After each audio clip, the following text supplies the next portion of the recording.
ଆଚ୍ଛା ପିଲା କହିଲ ବଣର ରାଜା କିଏ? ସିଂହ। ତମେ ଜାଣିଛ 1972 ମସିହା ପୂର୍ବରୁ ସିଂହ ଆମ ଭାରତର ଜାତୀୟ ପଶୁ ଥିଲା। କିନ୍ତୁ 1972ରେ ଭାରତ ସରକାର ବାଘକୁ ଜାତୀୟ ପଶୁ ବୋଲି ଘୋଷଣା କଲେ। କାହିଁକି ନା ଏହି ପଶୁ ଭାରତର ବିଭିନ୍ନ ରାଜ୍ୟରେ ଯେପରି କର୍ଣ୍ଣାଟକ, ତାମିଲନାଡୁ, ପଶ୍ଚିମବଙ୍ଗ, ଗୁଜରାଟ ଏହିପରି 16ଟି ରାଜ୍ୟରେ ଦେଖିବାକୁ ମିଳିଥାଏ।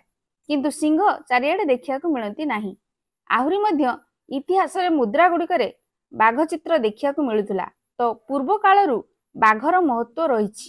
ବାଘ ମଧ୍ୟ ଦେବାଦେବୀଙ୍କର ରକ୍ଷାକାରୀ ବାହନ ଅଟେ।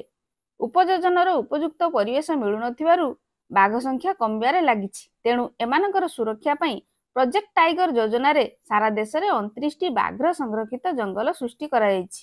ଖୁସିର କଥା, ସାରା ବିଶ୍ୱ ତୁଳନାରେ ଭାରତରେ 75% ବାଘ ଅଛନ୍ତି। ତେଣୁ ବାଘ ଆମର ଜାତୀୟ ପଶୁ, ଠିକ୍ ନା ଭୁଲ?